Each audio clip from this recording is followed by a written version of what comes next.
yet another woman's body had been found nearby. Yet another one? The bruising across her body suggested she had gone through prolonged torture. It sounds pretty horrific. Bob initially assumed she was just another casualty of the city's sex work trade. If the girls were poor runaways or sex workers, they barely made the news. I think, there's this perception that sex workers put themselves in that danger, therefore it's their own fault. That's one of the most disturbing aspects of this case, I think. Public panic only erupted once respectable young women started turning up dead. Wow. How many are we on now? The 3 that were found in Glendale. Uh-huh. The 3 that were found in the previous weeks. Yep. Lauren. And now we're on to Kimberly. And this is all within the space of a couple of weeks. What would eventually unfold will be one of the most unique serial killer true crime cases in American history.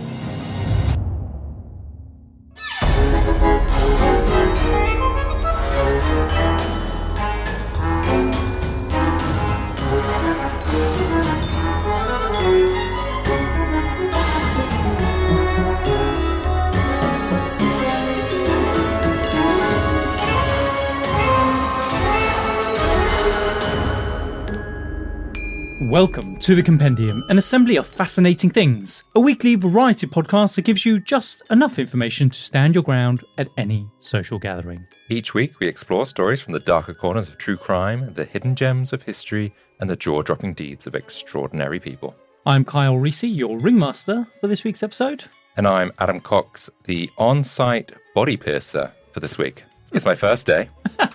I've got Ever?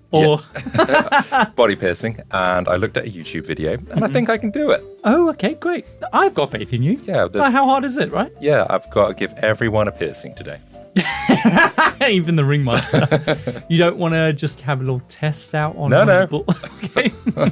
We'll start with you. Guys, if you've already binged everything we have to offer on the main feed and you still want more, then remember, you can sign up to our Patreon where you'll get next week's episode a whole 7 days before anyone else. And if you want even more, then consider supporting us by becoming a fellow freak of the show. Where for as little as $5 a month, you can unlock all of our early access episodes up to 6 weeks early, our entire full back catalogue of vintage compendium episodes, and of course, our All the Latest Things episodes. But the pièce de résistance, Kyle, is that the Certified Freak and Big Top Tier members also receive an exclusive compendium keychain. We have just received another new batch. It's beautiful, it's high quality. And wonderfully tacky. Yes. No. I like to think it's elegant. Oh, elegant now, is it? And it's the single most effective way for us to always be there, dangling right near your crotch. That is actually true, actually. The only legal way we can do it. Yes. Without some kind of... the only legal way without some kind of restraining order. We are even willing to absorb the US tariff charges just to make this happen for you. Take that, Trump. Also, guys, please don't forget to follow us wherever you listen to podcasts and leave us a review. Supporting us in this way really helps others discover the show. Or leave us 5 stars and tell the algorithm we're emotionally stable. Emotionally unstable, more like. And now, we'd like to recognize some of our freaks out there. We see you, we appreciate you, and now, actually, we're putting you guys to work because, as you know, the circus always needs staff. We can't keep doing it. Adam keeps jumping from job to job. We've got some wonderful little freaks that have joined up over the last few weeks. First of all, we have Rosie Dale, our ambient circus music volume guestwork technician. Then we've got Katie Uresquez, our deputy dispersion mapper. Who signed that role off? That's a choice. That's HR, blasting through our budget. We then have Mimi. She is our circus glitter cross-contamination risk assessor. Then we have Alicia Middleton, our balloon not time analyst. And then I don't know how to pronounce this one. I think it's Ruve Meyer, our junior whisperer of disobedient tent ropes. They are disobedient, those things. And then we have our certified freaks who have joined us recently. We've got Brainrot, our mean to circus content translator specialist. Amy Sutzer, our seasonal acrobat net hole cataloger. And we've got Laura Gunne, official investigator of unattended juggling objects.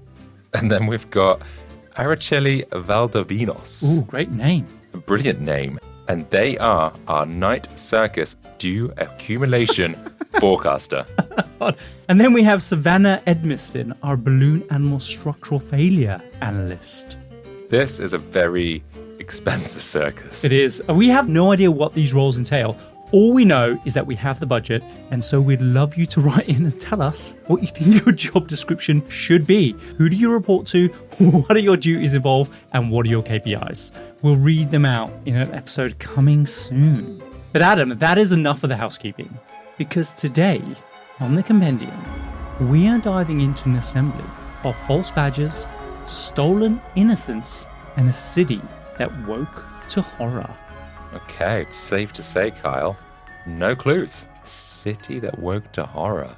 Adam, Los Angeles in the late 1970s has this eerie split personality. Because by day, it was all sunshine, roller skates, and suburban comfort. But underneath the city was drowning in missing women, rising street violence, and a police department that barely communicated with each other. So when young women started appearing on the hillsides, naked, strangled, and tortured, terror and panic started erupting across the city. So this is a serial killer? Yes. The most terrifying element of this wasn't just the brutality, but it was the way that some of the victims mattered more than others. If the girls were poor or runaways or sex workers, they literally barely made the news. Public panic only erupted once respectable young women started turning up dead. What would eventually unfold will be one of the most unique serial killer true crime cases in American history. Adam, in today's episode, I'm going to tell you about the Hillside Strangler. Have you heard of this before? No, but I'm guessing he strangled some people in the hills. Normally, the monikers that these serial killers are given are pretty indicative of what they were doing. It's on the nose. This is a crazy story that I'm surprised isn't up there with some of the other major well-known serial killers that we're aware of, like Ted Bundy, or you did one on the Night Stalker not that long ago as well. Yeah, you're right. I don't think I've ever heard of this guy. I'm assuming it's a guy. That's a huge assumption. I mean, it's a safe assumption to make, I think. Maybe when you get to revealing this person's name, maybe I will have heard of him. You think you would have come across it in your previous research? Maybe, but the Hillside Strangler doesn't ring a bell at the moment. But Adam, today is a shocking case. I'm going to tell you about the Hillside Strangler, the fear that gripped Los Angeles, the prejudice, actually, that really slowed down the investigation, and the deeply unsettling speed and brutal ways that this guy killed his victims. But we'll also follow how law enforcement finally cracked this case and brought this killer to justice. Serious game face. Let's go. Adam, just after dawn on Sunday the 20th of November 1977, residents on a quiet street in Glendale were waking up to breakfast. I'm talking eggs, bacon, orange juice. It was the kind of gentle Sunday morning where the paperboy was out delivering the news, sprinklers were running across the front lawns, and families were just easing into their day. Glendale was largely a safe neighborhood, only a stone's throw away from Burbank Airport. Not the sort of place that you'd expect anything bad to happen. And yet, Detective Bob Grogan receives a phone call that yet another woman's body had been found nearby. Yet another one? Yes, this was the stark reality of 1970s Los Angeles. As pleasant as Glendale was, it lived on the edge of a city undergoing a really grim transformation. Across LA, violent crime and drug use were on the rise. Prostitution was becoming increasingly more normalized, with more and more teenagers being pulled into it. For detectives, another body being dumped on a dusty verge wasn't surprising anymore. It had become heartbreakingly routine. The only unusual detail today was how far out of town this body had been left. When Bob Grogan arrived at the scene, he expected something familiar. Instead, several details struck out to him immediately. The dead woman lay openly near the curb with almost no attempt to conceal her body. She was naked. She had deep ligature marks carved into her wrists, her ankles, and her neck. She had been tied up for a considerable amount of time.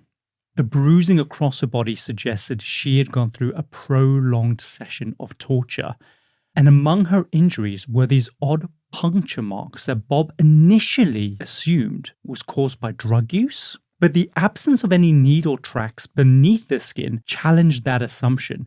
He also noticed that the site itself showed no signs of a struggle or any drag marks. However she arrived there, she had not been killed at this location. Sounds pretty horrific. So this guy, he's looking for needle marks. So is he expecting these victims to, I don't know, lead a certain life, like they're sex workers or something? For sure, that's exactly what the expectation was. At this moment in time, he believes that she is a prostitute. Mm-hmm. However, later that afternoon, Bob Grogan's partner, Dudley Varney, was called to investigate the discovery of 2 more bodies found on the other side of the same hill. The report came in after a 9-year-old boy had been treasure hunting in a trash heap.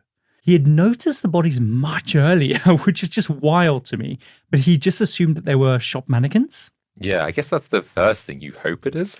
Yeah, do you know, when I was a kid, I've been in this exact same situation. Me and my best friend were playing in a sluice. It's like a dam or like a reservoir. I don't know, maybe it's an overflow from a dam or whatever. Mm-hmm. It's extraordinarily dangerous to play in this because it's like maybe 15, 20 foot high. And there's like ladders every maybe 200-300 meters. And we were walking along essentially for miles. And eventually we came across this underbridge. We found like a passport. We found like a purse and stuff like that. I slipped in human shit. It was gross. As we carried on walking, we thought we saw a body and we freaked the fuck out because we had just found someone's wallet and their personal effects and stuff. We ran all the way back miles and miles, called Junior's dad. We went all the way back up the sluice. Turned out it was a mannequin. All that, you caused such a commotion over a mannequin. Yeah. But then I guess as a kid, like, you're going to be scared if that's the first time you think you're seeing a body, because you probably heard news stories about a dog walker discovered a body. But the thing is, this is what such an idiot I am. Growing up, obviously my very first bank account, we had to set a PIN number for it. And the easiest thing to do when you're a kid is just set it as your date of birth, right? Mm-hmm. So I'd set it as 1985 or whatever it is. So when we found this person's wallet with their ID and everything in it, including their bank cards, we thought that we were in the money. We've got a passport. We know her date of birth. Let's go take all her money out. And Adam, that's what we did. We went to the shop the next day on the way to school. We popped her card in, typed in her date of birth. Wrong. Oh. Tried it 2 more times and it didn't work. Swallowed. Got swallowed. But we were fully prepared to just empty out this woman's bank account. Isn't that awful? What happens if you had found an actual dead body you then stole from that person the next day?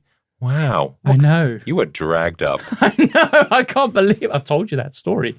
But anyway, Adam, we've got this 9-year-old boy who's been treasure hunting in this trash heap. He notices these bodies. He thinks they are mannequins, but it's not until his treasure hunt takes him closer that he realizes they're not mannequins, but instead they are the bodies of 2 women now decaying as insects are beginning to overtake their flesh. Grim. Yeah. When Dudley arrived, he noticed the same disturbing pattern as Bob had seen earlier. There were deep ligature marks around their necks, wrists, and ankles, clear signs of prolonged restraint. They were bruised and battered, and again, the site showed no disturbance, no drag marks, no evidence of a struggle on site. Again, whoever killed these girls did so somewhere else and then planted them here in plain sight. But Adam, the most distressing detail is their age. These victims were heartbreakingly young. In fact, they were identified as 12-year-old Dolores Edda and 14-year-old Sonia Johnson. What? They were basically kids? They were kids. They had been reported missing a week earlier from Ignatius School, and they were last seen getting off a bus and approaching a large 2-tone sedan from the passenger side. And now a week later, Adam, both of their naked bodies have been dumped on this trash heap. Jeez. The very next day, the very first woman that was found, she was identified as Christina Weckler. Bob initially assumed she was just another casualty of the city's sex work trade, a grim reality that he had become somewhat desensitized to. But when Christina's identity was confirmed, that assumption obviously collapsed. She wasn't a sex worker at all. In fact, she was a 20-year-old quiet honor student from Pasadena Art Center of Design. Things only become more harrowing for him after he visits Christina's apartment at 809 East Garfield Avenue. The familiarity of her life was everywhere, from her trinkets, the posters on her wall, her earnest diary entries that were filled with these really silly, hopeful thoughts about the future and about boys. It reminded Bob of his own daughters. And so up until this point, before they discovered that she wasn't a sex worker, you kind of alluded to in the beginning that maybe they were treating this case a certain way. Adam, 100%. What is wild to me is the sad reality of life in LA and the way it already shaped how police understood these cases. But after breaking the news to Christina's parents and witnessing their devastation, Bob promises that he would find whoever had done this. And that's also really sad in itself because he wouldn't have said that if she was just a sex worker. I think, there's this perception that sex workers, they put themselves in that danger. Yeah. Therefore, it's their own fault. And therefore, it's not treated in the same way or the same respect. It's exactly that, Adam. It's quite a complex situation. Like I said, this shaped how police understood these cases. Christina, Dolores, and Sonia, they mattered in a way that many of the other victims found across the city simply did not. There was already a premeditated hierarchy before any investigation even began. So with these 3 clean-cut victims now found, especially so close together, Bob began to question whether or not, in his haste to assume these victims were sex workers, had they perhaps dismissed similar cases. Part of this was prejudice. Part of this was, of course, the overwhelming volume of cases that officers had to deal with. But there was a very clean line between which victims were treated as tragedies and which ones became background noise. And so Bob Grogan from the LAPD joined forces with Sergeant Frank Salerno from the Los Angeles County Sheriff's Office, and together they quickly started reviewing recent cases involving other bodies of other women being found across the city to see basically if anything matched the pattern that was now evident in these 3 victims. Mm-hmm. Almost immediately, they find a case from just a few weeks earlier on the 17th of October where the body of 20-year-old Yolanda Washington had been dumped near the Forest Lawn Cemetery. Like the first 3 victims, Yolanda was naked, she had been raped, and she was strangled. She also bore the same deep ligature marks around her neck, wrists, and ankles. But what really stood out was just how casually her body had been left there. It had been arranged in this kind of like ritualistic way. She was kind of spread-eagled out. And this is all within the space of, you say, a week or a couple of weeks? Yeah, pretty much. Yeah, in very short space of time. Again, there were no signs of a struggle, no drag marks, no disturbances. She had been clearly killed elsewhere and then dumped here in plain sight. And at the time, Adam, her case barely registered. She was dismissed as another statistic, a known sex worker from the Sunset Strip. And according to her file, she was last seen the night before getting into a car with a man who flashed what looked like a police badge. Was that a 2-toned sedan by any chance? It's not mentioned here, no. Mm-hmm. But at the same time, it also doesn't really raise any alarm bells for the police because a police officer being seen approaching a sex worker on the Sunset Strip is pretty much routine. Yeah, but are they approaching them to tell them to move on, or are they approaching them because they want some... I mean, the police in LA have been known to be very corrupt, as we've seen across the ages. So who knows? But the point is that it doesn't really raise any alarm bells. As investigators continue to search through more files, Sergeant Frank Solano pulled out another case that he had attended on the 31st of October. So this is 2 weeks after Yolanda's body was found. This one involved a 15-year-old girl named Judy Miller. So they're all really young girls. They're so young. It's crazy. Once again, Judy had been found naked off a quiet residential street. She had been raped, sodomized, strangled, with the same deep ligature marks carved into her wrists, ankles, and neck. The bruising across her body again indicated that she'd been abused across several days. And just like the others, no signs of disturbance, no drag marks. However, they did find a tiny little speck of fluff just on her eyelid. And that's the only evidence that they had, really. So this fluff is what the person who attacked her, his clothes? Could be his clothes. It could be what he blindfolded her with. It could be a piece of material that will link back to him in some way. Yeah, okay. That's a little seed that you just dropped there. A little seed, yeah. But that is horrific injuries. This poor girl, 15 and she's 15 years old. I'm guessing she's not a sex worker. She's just someone's daughter. Well, actually, Adam, despite being 15, she is treated as another statistic, largely because no one comes forward to report her missing.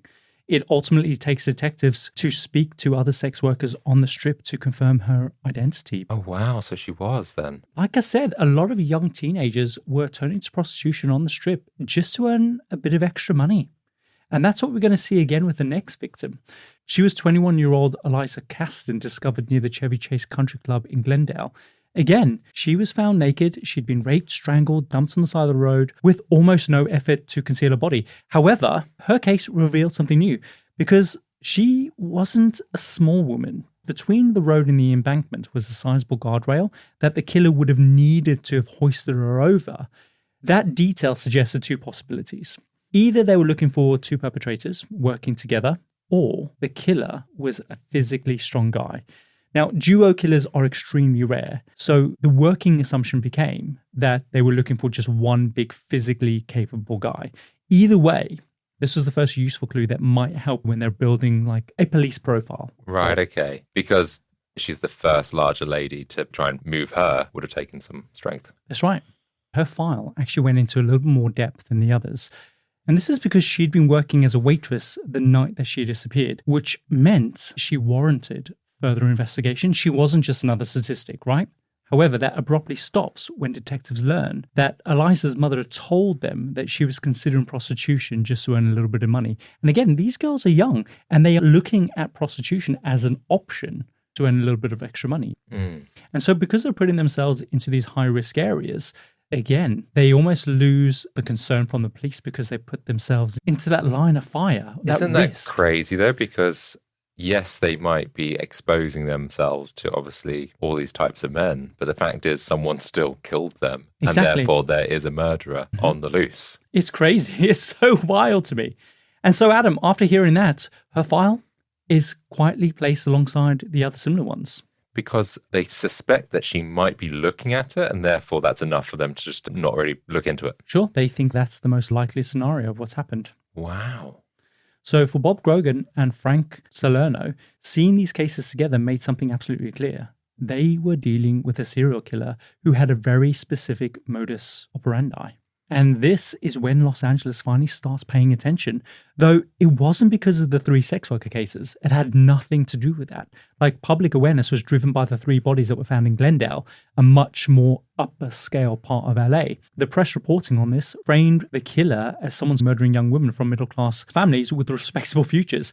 From there, the killer was quickly dubbed the Hillside Strangler, named because of the way that the bodies were just dumped on these embankments. Yeah. And just because they're middle-class families, that's almost like those lives matter.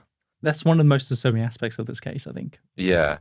And also I'm just thinking these sex workers, they might, I don't know, if they've got like a drug habit or anything like that, and therefore they're turning to prostitution because they probably can't hold down a regular job because of their drug habit, then that's like a vicious circle. They're not getting the help they need. But it's still sad. And so the reporting triggers this widespread panic across Los Angeles. Authorities were called upon to address the public concerns. And in the end, they are forced, Adam, to hold a press conference urging people, especially women, to be careful. The warnings only intensified the anxiety because firearm purchases across the city, they started to surge. Hardware stores, they sold out of deadbolts and padlocks. Families, they began adopting dogs, Adam, in numbers that the city had never seen before. And women across LA started scrambling to enroll in self-defense classes. But the sense of safety just proved futile because it wasn't long before the police found another body.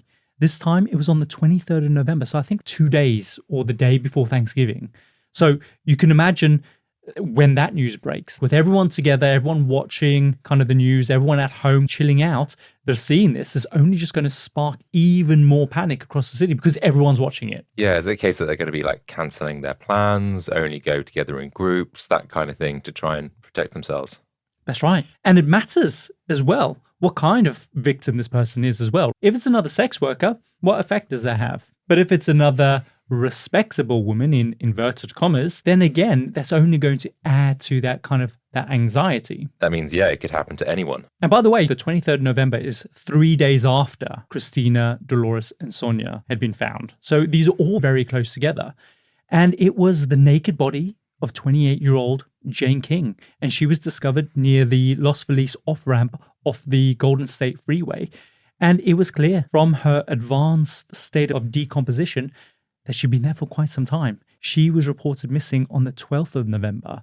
And so that means that she'd been out there for almost 2 weeks. But even still, that's quite a short space of time to be finding bodies pretty much weekly, multiple a week. That is crazy. And I'm guessing, based on that, like the maximum time that she could have been killed is like a couple of weeks ago. This isn't, these bodies aren't being found months after someone's died. Exactly. That someone is going out and killing these women pretty much every other night or whatever. And because of her advanced state of decomposition, it's a little bit more tricky to kind of tell whether or not her case fits the others. But after a quick autopsy, they find that she was raped. She showed the same ligature marks around her neck, ankles, and her wrists.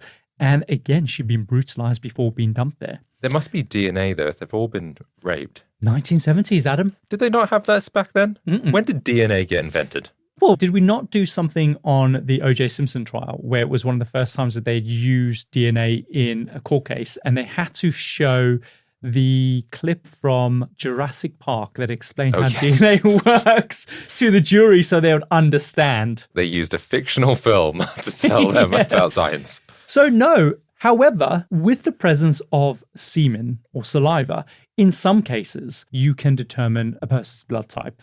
Okay. But in terms of who Jane was, like her friends say that she was described as a vibrant, attractive blonde who was aspiring to be an actress. And so, just like the other 3 Glendale victims, Jane was not treated as another statistic, which only intensified the public panic over the Thanksgiving weekend, right?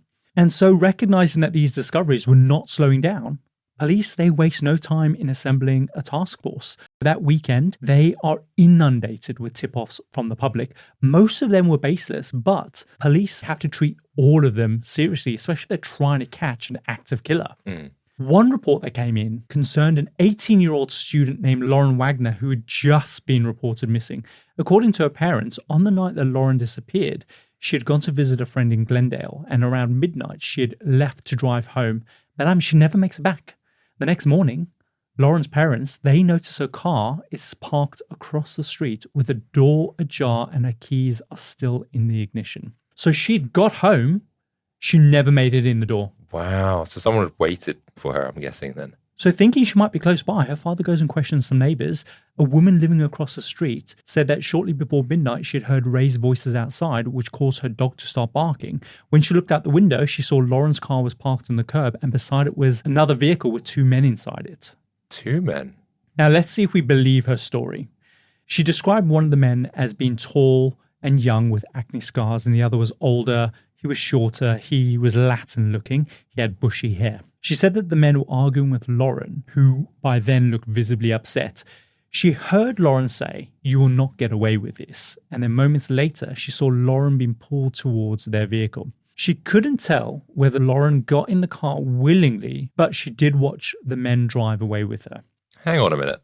So she said that she heard raised voices and a dog barking. She went and looked, had seen Lauren get in the car. Now, to me, I feel like you see someone getting in the car, you can usually tell if they're doing it willingly or not. Either way, she said that her gut said to her that she thought that Lauren knew the boys and they were having some kind of dispute. Okay. Later, she receives a phone call from a man with what sounds like a New York accent asking her if she was the woman with the Doberman dog. When she said yes, he threatens her, telling her to keep her mouth shut, and says if she tells anyone what she saw, he would come and kill her.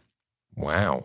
When police hear about this account, they don't believe her. And it's because they feel that her description of these men were too precise to have been gathered from her window. It's about 30 feet from the street. 30 feet and it's and dark. It's dark. To see acne scarred skin? Yeah. That's quite a very specific thing. Exactly. Unless she actually went outside. If she had, it would explain why the men knew that she had a Doberman dog. Okay. So why is she hiding that? It's weird, isn't it? But she insists to the cops that she stayed inside the whole time. They also questioned her credibility because her husband seems very shocked to learn that any of this had happened in the first place, especially the death threats, since she didn't tell him about it. Again, that's very odd. Very odd. So the police are skeptical. They put her statement down to her potentially being a bored housewife trying to place herself at the center of this action. Of course, she's seen all the reporting on the news, heard some of the speculation, the rumors and stuff. Is she potentially just trying to put herself in the center of all this? Yeah, she wants to make herself involved in the story. We see that before where people will come forward with false narratives and stuff like that because they want their name in the papers. Mm-hmm. The next day, however, on the 29th of November, police discover Lauren's body. And Adam, like the others, she'd been dumped naked on a hillside with the same familiar ligature marks. But Lauren's injuries also include what appears to be burn marks on her palms of her hands and her feet. Now, Christina also showed something very similar. Remember, she had the puncture marks that they thought were needle marks. Ah, yes. So now they've got all these bodies that seem to be following the same pattern, but there's one or two little details that are very different to everyone else's, which makes police question whether or not the killer was experimenting with different forms of torture. Right. Okay. So you've got a real sadistic monster on our hands here. And they're pretty sure it's all the same killer. It's not someone else. I guess there's enough similarities. I think there's enough similarities. Yeah, they haven't really released those details to the public for other copycat killers to then start copying. Mm-hmm. But they do also find sticky fluid on Lauren's neck and her chest, which they hope might be saliva or semen, something that they could potentially use to try and determine the blood type of the killer. Right? What a weird way to phrase that. Oh, I hope that's saliva. I think it doesn't turn out to be either of those things. I think it ends up being some kind of liquid that an insect might leave behind, Okay. I think, in the end. However, after Lauren's murder, there is a very brief pause of about 2 weeks where just no new bodies are found. On the 13th of December, police receive another missing persons report. How many are we on now? So we've got the 3 that were found in Glendale. Uh-huh. We've got the 3 that were found in the previous weeks. Yeah. Then we have Lauren, Uh-huh. who was found. And now we're on to Kimberly. Number 8. Yes, and there'll be another one after this. Okay. So it's crazy, isn't it? But on the 13th of December, police receive a missing persons report, this time from 17-year-old Kimberly Martin. She's basically a tall blonde sex worker. She's working as an escort for the Climax modeling agency. Kimberly is basically described as confident and experienced and someone who is not easily intimidated. On the afternoon she disappears, the agency receive a phone call specifically requesting Kimberly for that night. That immediately strikes the agency as unusual because most clients, they will literally just accept anyone that they can get. Either way, Kimberly is dispatched to an address in Hollywood, apartment at 1950 Tamarind Avenue. So this is just a short drive from Griffin Park. And so does that mean by requesting Kimberly specifically, have they already met Kimberly before? Yes. And so the following day, when Kimberly hasn't checked back in with the agency, of course they raise the alarm. Detectives, they go to the apartment. Adam is completely vacant. No one lives there. They return to the station, and not long after they get back, a call comes in because someone has found Kimberly's body dumped in the hills. And again, like the others, she's naked, strangled, displaying the same ligature marks, same familiar patterns as the other victims. It is just endless. But what's the significance of the apartment being emptied? Well, all I can think of is the guy must have known that. So someone that works in real estate?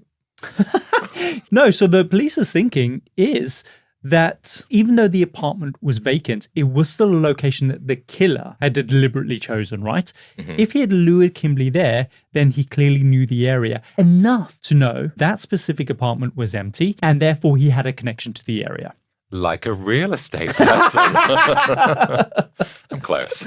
So the police, they then also track the call that requested Kimberly to go to the apartment, and they track it from a payphone inside Hollywood Public Library, which is only a 3-minute drive from that apartment. And so detectives begin to wonder seriously, like, is he local to the area? But more importantly, he was brazen and relaxed enough to make that call in public view in broad daylight, where dozens of people could basically see him, right? Yeah.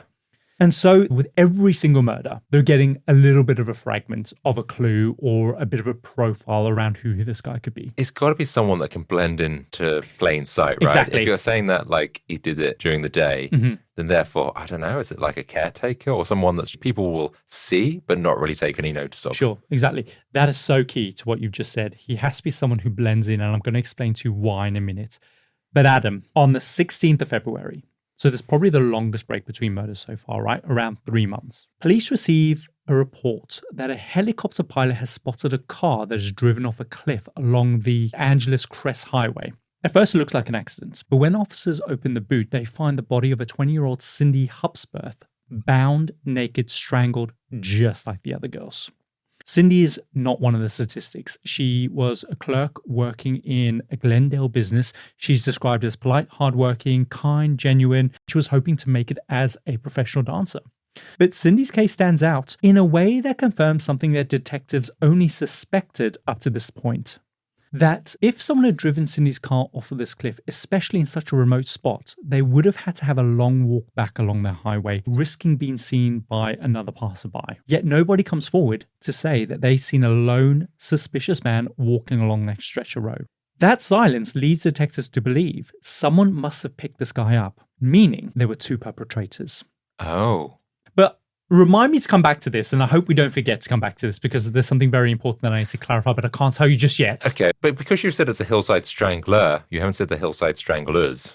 So that's why I'm not sure it is two people. Fair enough. So investigators, they decide to head to Cindy's apartment, and they discover that she lives directly across the street from Christina Weckler.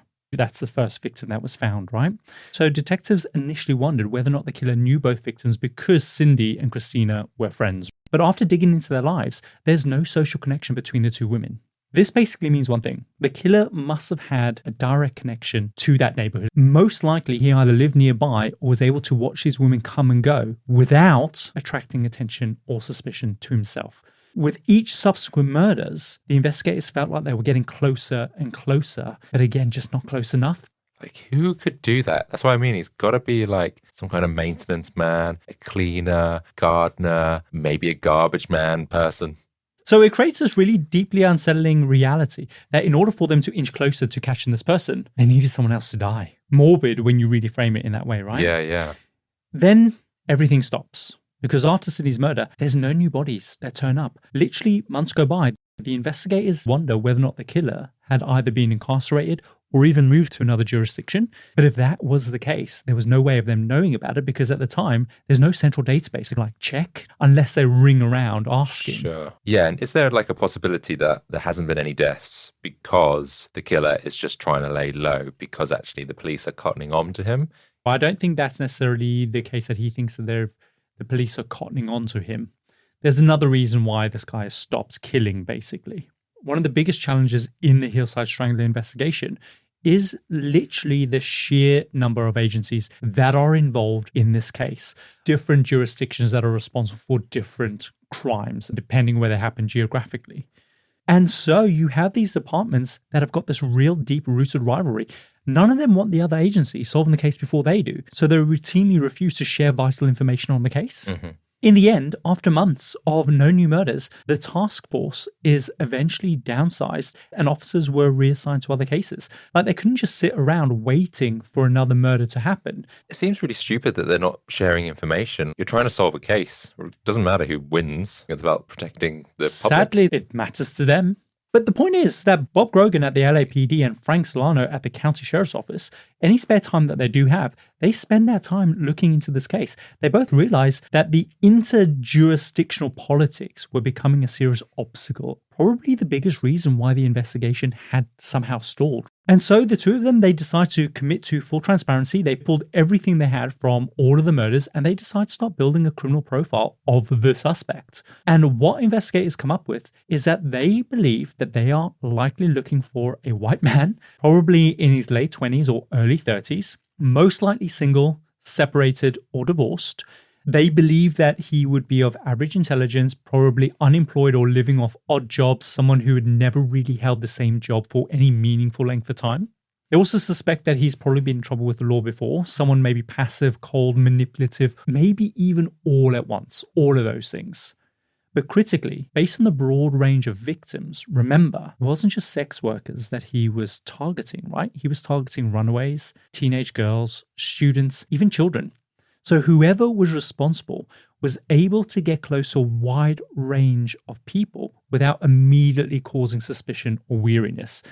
Like, sex workers, they come into contact with strange men out of necessity. But girls like Christina, Dolores, Sonia, they weren't sex workers, right? They would be weary of a strange man. So someone that they're willing to approach them, they're not going to sound the alarm. Exactly.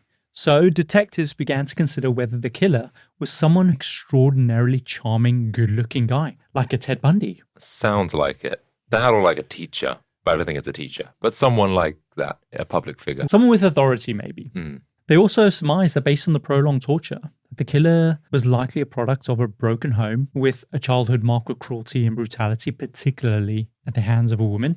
And Adam, at the end of this exercise, Bob Grogan turns to Frank and he says, "Gee, all we've got to do now is look for a white male who hates his mother." Is that what he surmised? Yeah, I'm always amazed and also a little bit dubious how investigators are able to kind of infer who these killers are, especially when it comes to the personality traits. Someone that's got mummy issues. Yeah, like how do you get to that? I don't get it. I would have thought what I was thinking is because he rapes these women and physically assaults them, is that how he gets his gratification and therefore maybe is some kind of weird kink or maybe can't get aroused unless he does these things? Yeah, possibly. It sounds plausible, doesn't it? But when it comes to like, you probably can't hold a job down for very long. How do you know that? What is it about the case that tells you that? Or what is it about the case that tells you that he is between 25 and 35? Is that, again, based on statistics? Statistically, people that murder in this way they've got this profile. Possibly. It has to be that, right? Yeah, no, you're right. Stupid question then. They would then also, and this really dates this, to the 70s, they consult a psychic from Berlin. She tells them that you need to be looking for 2 Italian brothers around the age of 35. One's called Mario, the other one's called Luigi. Adam, this is what she says. Remember, up until this point, police only suspected that there might be 2 killers involved. But that idea had never really made it into their official profile. And it's understandable why. The chances of a serial killer acting with a partner are incredibly slim. Then comes along the psychic telling police, look, you need to look for 2 Italian brothers aged around 35. But how has she landed on that? This is the thing. I don't get it. I'm very skeptical of psychics working for the police anyway. So you'd assume that a psychic working with the police, they want to protect their credibility. So to make a claim as specific as this and as bold as this, like the police must be thinking you're a whack job. But then this does go back to what that neighbor said where she had seen 2 men. Exactly. And so are they going to be like, hang on a minute, this has come up once before. And remember the car being driven off the cliff. Yes. Suggested that as well. Now, they don't believe it at this point, but Adam, they are really open to that possibility, right? Problem is, almost a year goes by and there are no new murders. The Hillside Strangler has not struck. That was until police in Bellingham in Washington receive a report of 2 missing roommates, Karen and Diane, from Western Washington University on January the 12th, 1979. So more than 12 months has gone by since the last killing. The girls were not the type to just simply disappear without telling anyone. When Karen failed to show up for work the next morning, her boss remembered that she'd recently accepted a house-sitting job in the affluent Bayside neighborhood from a security guard friend of theirs. It stood out to her because Karen and Diane were really stoked at the chance of earning an easy $100 each. Like, to them, that was a massive deal, right? And she'd been talking about it at work. So in response, Bellingham police contact the security company, who in turn call one of the guards who was previously connected with this property. And over the phone, he says he knew nothing about it. He had never even heard of the girls. And he reminded his employer that he had been at the sheriff's reserve meeting that night anyway, so it must have been someone else. Mm-hmm. When police check, they discover that he never actually turned up to that meeting. So it's a bit suspicious, right? Mm-hmm. Why would he lie like that over the phone? Yeah. So investigators, they decide to go talk to him directly. And when they do, they note just how friendly, polite he was. He was answering their questions willingly. And he explained that the reason why he skipped the sheriff's reserve meeting was because it was covering first aid and that he already knew that. But he didn't want to say that over the phone because he was speaking to the police through his employer, basically. I see. And otherwise he would just get in trouble. Police believe him 100%. To them, he was clean cut. He was articulate. At the time, he was living at home with his girlfriend and their infant son. So to them, he just did not look suspicious at all. He's a family man. So investigators, they initially assumed that maybe Karen and Diane, they'd just gone away for the weekend without telling Karen's employers, which seems like the simplest explanation. However, the Bellingham's police chief, Terry Mangan, is not comfortable with this assumption in any way. He decides to visit the girl's house, and he is immediately met by their very, very hungry cat. And he thinks, if they had gone away for the weekend, why did they not arrange for the cat to be fed? Or why is there no sign that they'd left extra food out? Yeah. He also finds a note containing an address for the Bayside property where the girls were meant to be house sitting. So their story that Karen's employer gave them checks out. So next, the police head over to the Bayside house, which at the time is vacant because the owners were traveling around Europe. Inside, they notice wet footprints in the kitchen, a very clear sign that someone had been in the property and also very recently. They speak to the neighbor, who explains that the security company had asked her to check in on the house while the owners were away, which is apparently something they do all the time. Like, rather than getting a house sitter, they say, hey, neighbor, can you just check on this house while we're upgrading the alarm system, whatever. But she says that the previous evening, she received a phone call from a security guard asking her to skip her usual check because the company was scheduled to repair the alarm system and they didn't want her to be mistaken for an intruder. While all of this is happening, police receive a report that an abandoned car has been found in a wooded area. When the officers open up the boot, they discover the bodies of Karen and Diane. Again, they were naked, strangled, brutalized. Bloody hell. It's very familiar to what we've seen with the Hillside Strangling cases, right? The Hillside Strangler has come to Bellingham, Washington. Wow. And it sounds like whoever this guy or people are, for them to know about like the security to tell someone not to go check, I feel like they're very well connected. How are they knowing all this sort of stuff? So they want to speak to that security guard. And so, of course, they're bringing him for questioning. And he, again, just like before, extremely polite, extremely cooperative. And he is described as handsome, articulate. He's nearly 6 feet tall, very forthcoming with answers. And his name is Kenneth Alessio Bianchi. That sounds Italian to me. Very Italian surname. Meanwhile, the forensics team, they begin examining the girls' bodies. They try to recover any evidence that they can. They recover some carpet fibers from both Diane and Karen, as well as a few stray pubic hairs.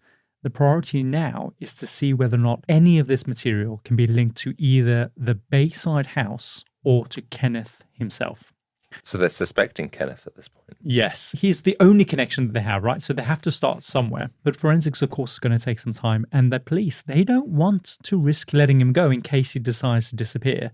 And so they search his house for anything that might legally justify them holding him. And to their luck, they find a stash of stolen property in his house. It gives them time to kind of get everything tested. I see. While questioning Kenneth, they also learn that he once lived in Los Angeles, which became a pivotal moment. The way that Karen and Diane had been found reminded Terry of the Hillside Strangler case. Terry decides to call Detective Frank Solano from the Los Angeles County Sheriff's Office. Frank goes ahead and checks Kenneth's previous LA address, and he discovers that it is within sightline of Cindy Hudspeth's and Christina Reckler's apartment in Glendale. And when did he move away then? Do we know that? The last murder happened in February. He moved away in May. And so are they now going to trace and to try and work out its time? Yeah, exactly. But they also find out that that same address also matched a location that Kimberly Martin had once visited as well. So again, he knew who Kimberly was, right? As they kept digging, more and more links between Kenneth and the Hillside victims start falling into place. The biggest breakthrough comes from jewelry that they find in Kenneth's house that match descriptions of items that some of the victims owned. So really? He had stolen, he'd given it basically to his girlfriend. Tokens or whatever, yeah. Eventually, the forensics tests come back and the carpet fibers on Karen's body match the carpet fibers in the Bayside house. And a matching pubic hair to the one that was found on Karen's body was also found inside the Bayside property as well. Basically, that places the owner of the hair at the Bayside property itself. Sure. So now is the owner of that hair. So I'm going to tell you a bit about Kenneth, and we can see how accurate Bob and Frank's profile of him actually was. Okay. So Kenneth was born in Rochester in New York in 1951. That would make him around about 26 years old at the time, so not quite 35. Shortly after his birth, he was given up by his biological mother, who was an alcoholic and a sex worker. He's eventually adopted by Frances Bianchi and her husband, who have Italian roots. So Kenneth himself is not Italian by blood, but he's effectively raised as Italian. Because I did think Kenneth, if I was Italian, would I name my son Kenneth? Kenny! No. From a very young age, Frances notices that Kenneth is a compulsive liar. Not in a childish kind of imaginative way. He just lies about the most meaningless things, and he just never grows out of this. When he's 5 years old, Frances becomes really worried after Kenneth starts drifting in and out of these kind of trance-like states.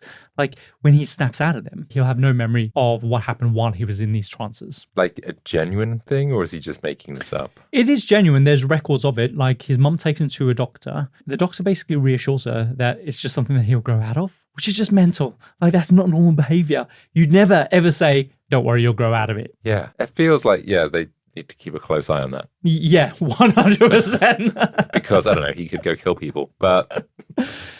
Despite having an average IQ, Kenny is a chronic underachiever. He's prone to these violent outbursts. When his mother sends him to a psychologist, the conclusion is that he is overly dependent on her, essentially blaming Frances for his emotional instability. By the late 1960s, Kenny's developed impossibly high set of standards for the girls that he dates. And as a result, he carries a simmering resentment towards women. He becomes increasingly possessive and controlling, telling his girlfriends what they can and can't wear. He does eventually end up getting married. But Adam, the marriage lasts just 8 months before she just gets up and leaves because he is awful to her. Like, he is possessive, he's jealous. And when she leaves, this just reinforces Kenny's belief that all women are out there just to betray him. So are we saying that he is getting revenge because he doesn't like his adopted mother? His real mother gave him up. His wife has left him. Therefore, he's just going to start attacking women. We should continue. Okay. So Kenneth decides that he wants to reinvent himself. He enrolls in community college to study police science and psychology, but he refuses to put in the work and eventually he has to drop out. His dream is to become a police officer. In his mind, a uniform and a badge meant that nobody would ever underestimate him. So he applies for multiple police jobs. Of course, his grades are horrendous, so he just repeatedly gets rejected from every single application that he submits. And eventually, he ends up settling as a security guard. It wasn't kind of police work, but it did come with a uniform and a badge, just enough to give him that sense of authority that he would then use to impress women. After his wife leaves, he just ends up feeling really stuck in New York, like his life feels really stagnant. And so his cousin Angelo invites him to California. Angelo gets him a job in his upholstery shop. And for a while, Kenny is seduced by the lifestyle, the parties, the sex, drugs. But at the heart of all of this, like, he does actually want to turn his life around. Okay, and he wants to be a police officer. Mm-hmm. And there's also that sighting that one of the girls was flipped a police badge. Yep. Okay. So he applies for more police openings. He keeps getting rejected. Eventually, he settles into a job working for a title company, and he manages to secure his own apartment at 809 East Garfield Avenue in Glendale. This is where he meets his neighbor, Christina Weckler, and he becomes immediately interested in her, but she shows no interest. Good for him, he just moves on. Okay. He eventually meets a woman called Kelly Bond, and in May 1977, Kelly falls pregnant, but Kenny's jealousy is far too much for her. They stay together, but she moves out to her own apartment on Tamarind Avenue in Hollywood, very, very close to the vacant unit that Kimberly Martin would later be sent to. I see. So he has a connection to that neighborhood, right? Yeah. Kelly hoped that they will, of course, still get back together at some point, but he needs to get his life in order first. Things only get worse, though, when Kenny loses his job. And so the idea of them moving in together is just off the table. Kenny decides to reinvent himself again, this time as a psychiatrist. Basically, he uses fake degrees and business cards. He rents a small office and he starts selling counseling sessions under the name of Steve Walker. Is that even possible? I don't know. Is psychiatry such a new thing in the 70s that that's possible for you to do? He faked some certificates and then went, yeah, I can diagnose whatever shit's going on in your life. Yeah. And he is such a quack. He diagnoses people with these imaginary disorders. He speaks in this weird, strange clinical language that he doesn't even understand himself. And Adam, it is around this time the Hillside Strangler murders start making the headlines. Kenny is off killing these women. And he is definitely doing that. He is killing these women. Okay. But he needs a cover story to tell Kelly where the hell he has gone and why he's absent so often. I see. Remember, he's murdering a lot of women in a very short space of time, right? Yeah. He begins complaining that he has a cough. And he tells Kelly that he is going to go see a doctor. She is fucking relieved because that cough sounds bloody worrying. When he comes back, he tells her that he has lung cancer, it's terminal, and that he needs radiation and chemotherapy. Okay. This, of course, is a complete lie, but it does give him a built-in explanation of why he is absent. He can just say, oh, I was at the hospital. But then a lot of these murders, I'm assuming, are happening at night. He's not also living with her either, right? So he could just be like, I'm at home. Okay. You gotta remember, Adam, she's also heavily pregnant with his baby. She's devastated. Like, she's suddenly facing this idea that she has to raise this child alone. It's awful. After Christina's body is found, the police come knocking on Kenny's door. And they want to ask him if he has seen anything suspicious. It's during that visit that he asks one of the officers about joining their ride-along program, which allows civilians to kind of patrol along with the police. Do you remember in Friends when Chandler and Joey, they go on a ride along with Gary? Yes. And it's the whole sandwich gate kind of thing. It's that basically where people can go and do these ride alongs.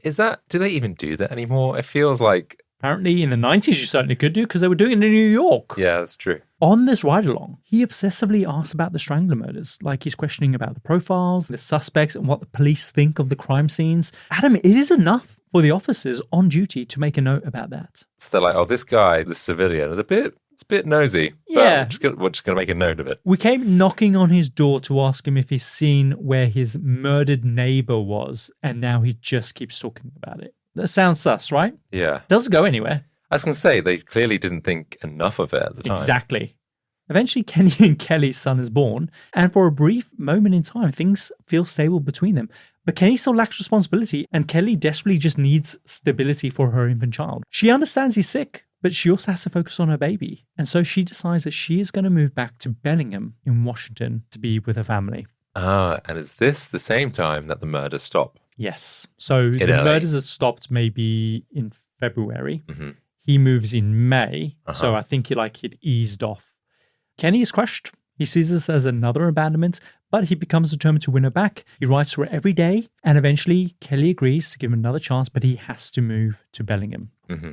There is a real question, though, about whether or not Kenny left because of Kelly or whether or not he left because the media had just released an e-fit that looks suspiciously like him. Interesting. So there'd been enough people that could identify this guy, or at least give them some details of what he looked like. Curveball. It was for a completely different incident. Oh.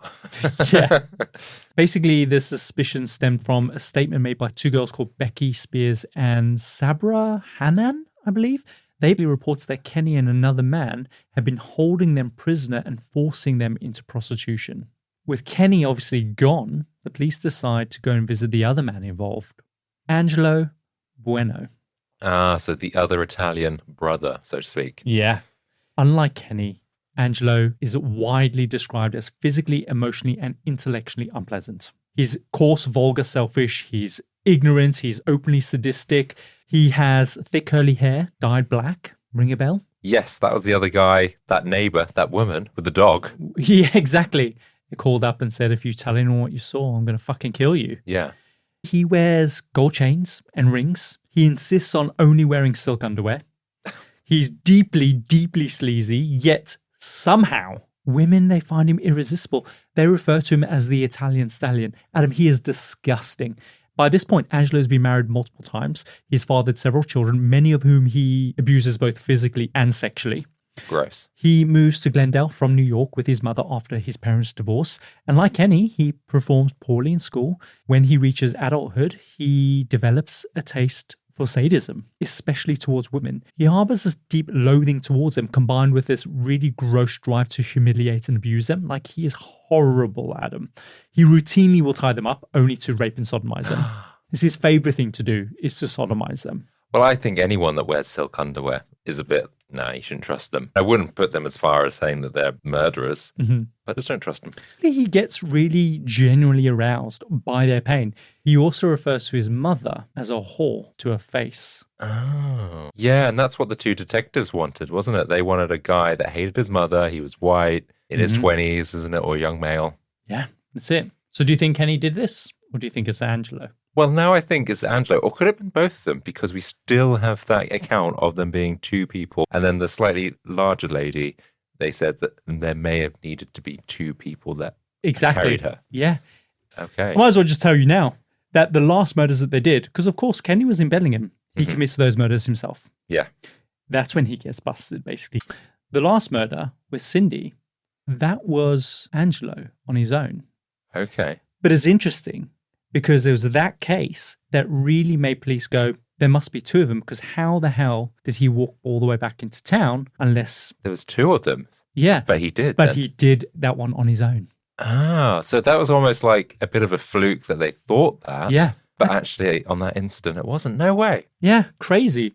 And of course, unsurprisingly, as the profile says, Angelo routinely in trouble with the law. He has several convictions for stealing cars. His self-proclaimed hero is a guy called Carl Chessman. He is a notorious rapist, and Angelo admires his ability to lure women in by pretending to be a police officer. Ah. Angelo would then eventually get his own badge, which he would just flash, tell women that he was taking them down to the station, or just to simply win their trust, and then get them to give him head or whatever it was. By the time they started killing women together, that was their MO. That's how they were able to get respectable women into their car, because they were like, oh, it's a police officer. Why would I not trust them? Yeah, and then equally, that's how the sex workers would potentially get in the car. Either they were being busted or they were, getting work. By 1975, Angelo has a mean reputation. He owns an auto upholstery shop. And because he has this real sleazy swagger, he becomes this magnet for teenage girls in the neighborhood. Most of them are so inexperienced, he has just no trouble convincing them that the sadistic practices that he likes in bed are completely normal. They have no idea. So he just routinely abuses them. It's around this time that Kenny actually arrives in Los Angeles. He sees Angelo as his own role model. Angelo teaches Kenny how to get sex from sex workers, again, by flashing that badge. It helps that Kenny is really good looking and approachable, right? And so the two of them team up together. When Kenny loses yet another job, Angelo suggests that they start recruiting some girls that hang around the upholstery shop and get them to work for them as sex workers. They use Kenny's charm to obviously convince the girls they should do this. And then Angelo will use his connections to bring in customers, right? Because he's a sleazy kind of guy. He knows a lot of sex workers. This is how Becky Spears and Sabra Hannon fall under their influence. They are essentially kidnapped. They lock them in one of the rooms in the upholstery shop and they are forced to become sex workers.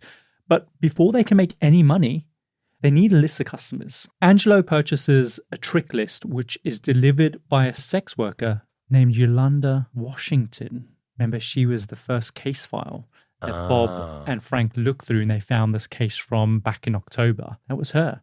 The list turned out to be useless, and so Kenny and Angelo take this out on Yolanda. She becomes their first victim. She's the first person that they kill. Right. And so it doesn't sound like they set out to kill women, because it sounded like they were trying to set up basically almost like a business, make money off these women. Mm-hmm. So they lashed out at her, and then that awoken something. They got a taste for killing, right? Off the back of it. And Adam, that is the thing that leads to 9 more murders in the space of 3 months. Wow. So it's not like something that brewed up slowly, but the second that got unleashed, there was just no stopping them. It was just one murder after the next murder after the next murder. Yeah, but then I guess Angelo, like you say, sadistic. He likes that kind of violence. So it was only like a slippery slope or one step. A matter of time, yeah. Before getting to this place. Grim. And so that brings us back to Kenny, now sitting in this police cell in Bellingham. All the pieces for Terry, Bob, and Frank, they all begin to fall into place. It does not look good for Kenny. If he is found guilty, he faces prosecution in both Washington and California. And in California, prosecutors are almost certainly guaranteed to try and pursue the death penalty against him. Good. Because Kenny has a long history of these trance-like amnesia episodes from his childhood, so he says, his lawyers think that they can use this as his defense. They call in a team of psychiatrists, and eventually Kenny is diagnosed with multiple personality disorder. It is a stretch, but if this defense works, he might be able to avoid criminal responsibility and be committed to a psychiatric unit instead of a prison, where theoretically he could one day be deemed cured and then argue for his release. So he can use this insanity plea to escape the death penalty, basically. Wow. Kenny has already dabbled in psychology before, remember? Yes. But not really. So he thinks he's got this in the bag. Okay. He undergoes repeated hypnosis sessions between January and October of that year. During these sessions, a personality emerges called Steve Walker, who confesses to all the murders, and it implicates directly Angelo as his accomplice. Great. Can we go and arrest Angelo? No. Really? Why not? On paper, it's a confession. It's also a major breakthrough in the case because it, of course, confirms that there's 2 murderers, right? Uh-huh. But the cops can't use a hypnosis confession to arrest Angelo because hypnosis testimony is indismissible in court, mostly due to the risk of suggestibility or confabulation and false memory kind of creation, essentially. Can they not just at least go investigate this guy, though? They can't get a warrant to search his property, nothing. What Frank needs is a confession without Kenny being under hypnosis. Of course, Kenny has no intention of doing that because it would completely undermine his entire insanity defense, right? Frank, however, is convinced that Kenny is, of course, faking. Well, yeah. It's because he discovers that this personality that has come out, that he's saying killed these girls, Steve Walker, is the same alias that Kenny used when pretending to be a psychologist. I was just going to say this, like, that's, yeah. How can he He's get an away idiot. with that? Yeah. He also notices that Kenny repeatedly refers to Steve Walker as he rather than I, which suggests that he was play acting rather than kind of having a proper dissociation. Mm-hmm. Frank points this out to a psychiatrist. He agrees to test Kenny to see if he's lying. So during one of their hypnosis sessions, the psychiatrist casually mentions that Kenny's lawyer was present in the room. He wasn't. The idea is simple. If Kenny genuinely had multiple personality disorder, he would perceive this imaginary lawyer as real. Kenny instantly plays along. He pretends to shake his hand. He even talks to the lawyer. Great. That's not the actual test, though. The real test is how he would react when the actual lawyer walks into the room. Oh. Someone with a real personality disorder would accept both lawyers as real in their kind of subjective reality. There'd be no distinction between the two. He'd be like talking to the lawyer, talking to the lawyer. Oh, there's two of you. Yeah. He wouldn't even be surprised by it. It would just be that's the reality. Mm-hmm. Instead, when the lawyer enters, Kenny becomes confused and disorientated. He basically, in that confusion, claims that the imaginary lawyer just vanished.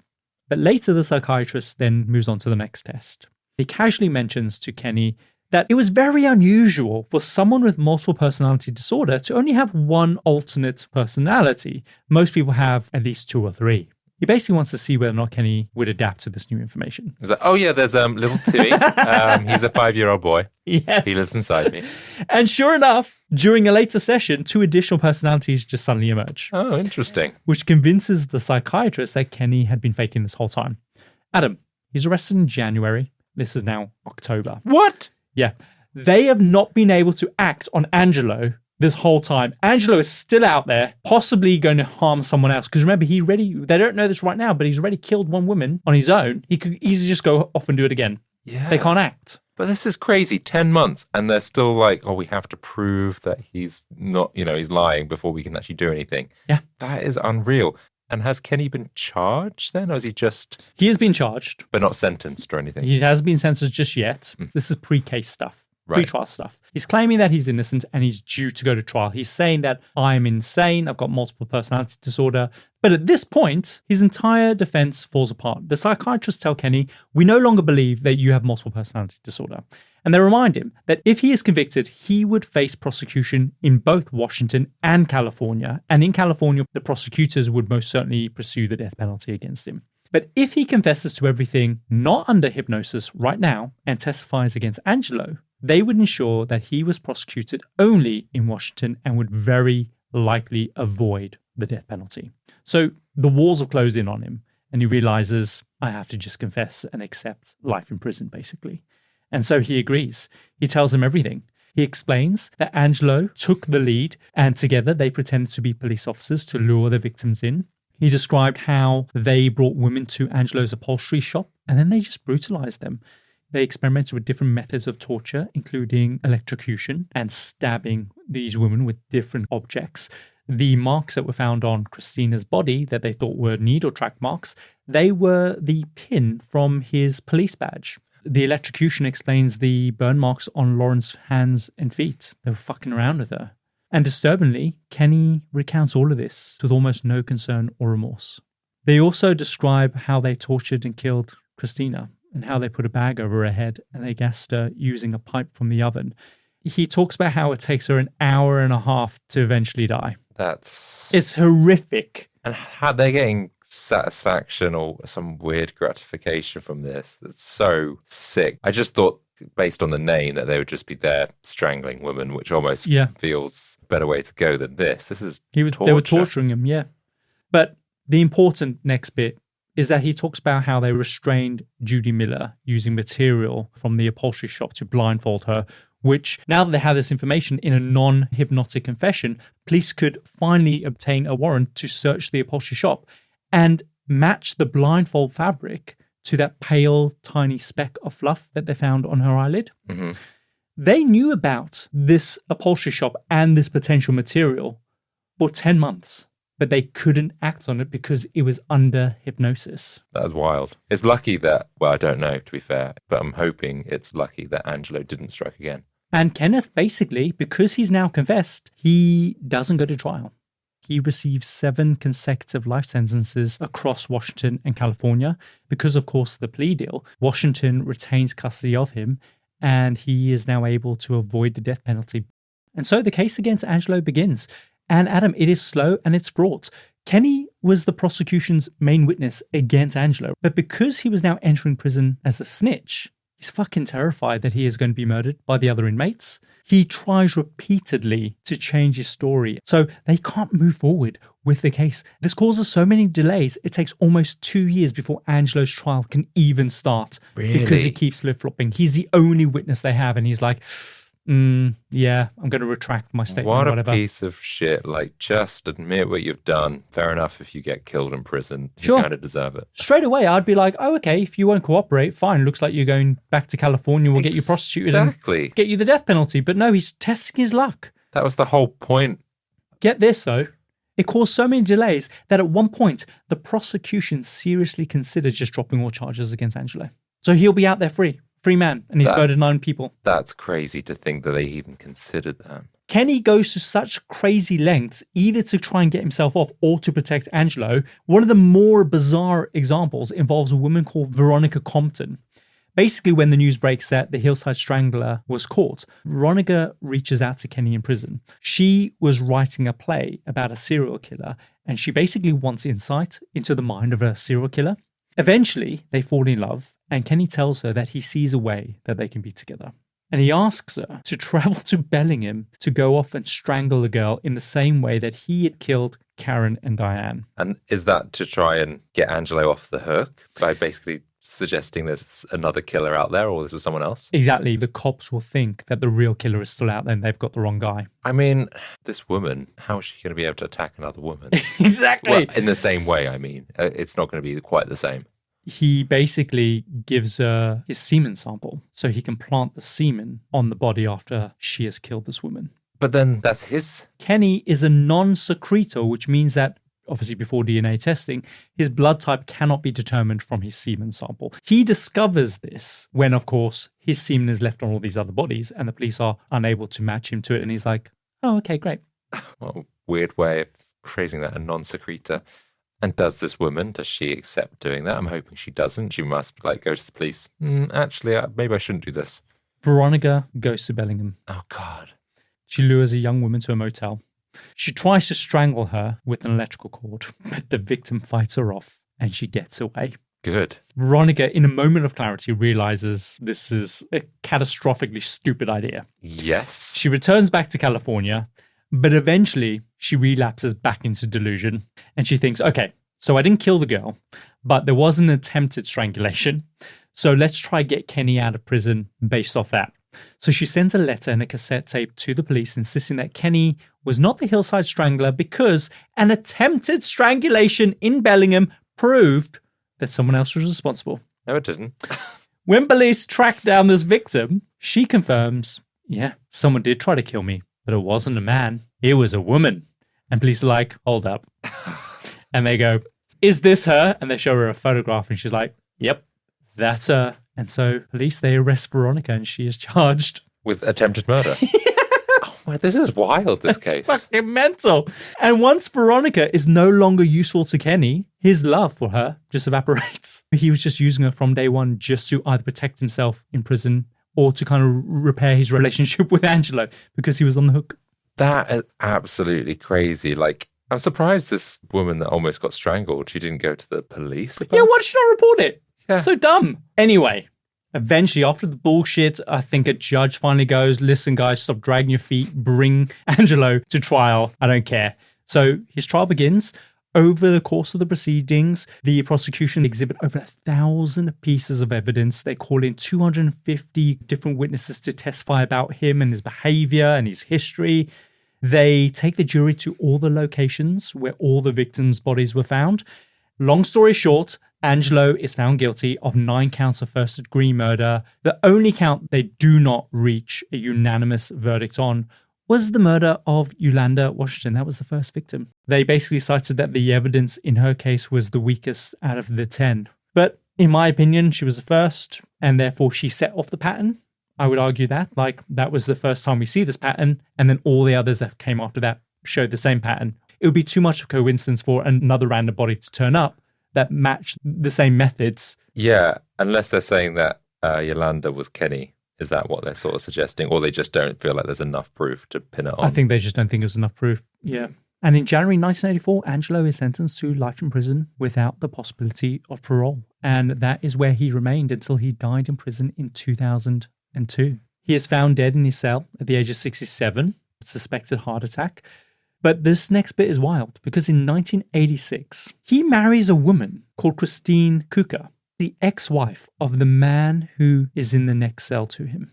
So did he meet her when she was visiting? Yeah. And then decided to go, hey, they started writing to each other. Yeah.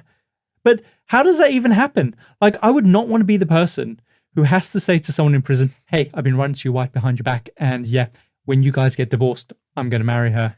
That's asking for a shanking. Spanking. Spanking, then a shanking. But apparently they don't get conjugal visits. Well, yeah, good. But they're allowed to get married. They got married, yeah. As for Kenny, he is still alive, Adam. He legally changed his name in 2023, and he now goes by Anthony D'Amato. And I guess maybe it's to distance himself from the murders. I don't know. Yeah, I'm surprised that you can even change your name in prison. Like, has he got the money or to even do that? 20 quid, Adam. I know, but I just feel like you're going to be in prison for life. I don't want to do the admin. No. I think maybe he was really motivated to do it. Remember, he entered prison as a snitch. Yeah, I understand it. He's doing it to cover himself. Yeah, I get it. And currently, at the time of recording this episode, it's December. But on the 18th of January, 2026, Netflix is releasing a 4-part true crime docuseries titled The Hillside Strangler. It's expected to feature interviews with Frank Solano and Kenneth himself. Really? These will largely include police interviews where he obviously is pretending to have multiple personality disorder. So from an investigative standpoint, I think it's going to be interesting to see him try and weave together this insanity defense on camera. There is just so much more to the story that I just have not been able to explore in a single episode. So I really hope the docuseries covers some of it, including some of Kenny and Angelo's kind of failed abductions as well. They try to abduct someone before they realize that they're the daughter of someone famous. But there's also more on Veronica Compton as well, because after her failed attempt to strangle that woman, Veronica begins writing to another serial killer named Douglas Clark, who by Kenny and Angelo's standards is far worse than they are. They fall in love, and so their letters to each other, Adam, they're so disturbing to say the least. In one of them, she writes about how she wants to cut his veins with her straight razor and let his blood soak into her swelled breasts. When she was called in to testify about her plotting to kill this woman, she was asked whether or not it was true that they had discussed buying a mortuary together so they could have sex with the corpses. And she does not deny it. But Adam, at the end of the day, when we tell these stories, it's important to remember the victims. Like 10 innocent women did die. There is such a clear line between the victims that mattered and the ones that didn't. Yeah, I think the way that you've told the story is, regardless of their background, it doesn't really make a difference. There's 10 people here that died at the hands of these two men. Yeah, good. And I think we should be outraged by that because it does not matter and it should not matter that they become classed as statistics. Do you know what? And there's, because of the story that I'm researching, it's kind of another strangler, to be fair, that involves sex workers. And things didn't really change a lot in 30 years. Really? Let's put it that way. So that's another story coming soon. Another strangler case. Are we ready for that? I might put that one on hold after for a little while. And Adam, that is the story of the Hillside Stranglers. I knew nothing about that. No, I didn't either. It's a kind of fascinating, lots of different twists and turns. So many. So much going on. Yeah, so that's great to listen to. Great to hear it. But tell me more. I feel, pretty sad about it. These stories, they are intriguing because they really touch upon a real dark aspect of human nature, right? And so having a fascination with it is completely natural. But it's easy to forget that these are women, young, innocent women. Yeah. Anyway, should we run the outro for this week? Let's do it. And that brings us to the end of another fascinating foray into the compendium, an assembly of fascinating things. If today's episode has sparked your curiosity, then please do us a favor and follow us on your favorite podcast app. It truly makes a world of difference and helps more people like you discover the show. Don't forget that next week's episode is already waiting for you on our Patreon, and as always, it is completely free to access. And if you want even more, then join our Certified Freak tier to unlock the entire archive, delve into exclusive content, and get a sneak peek at what's coming next. We'd love for you to be part of our growing community. We drop new episodes every Tuesday. And until then, remember, the Hills remembered what the killers tried to bury. We'll see you next week. See ya.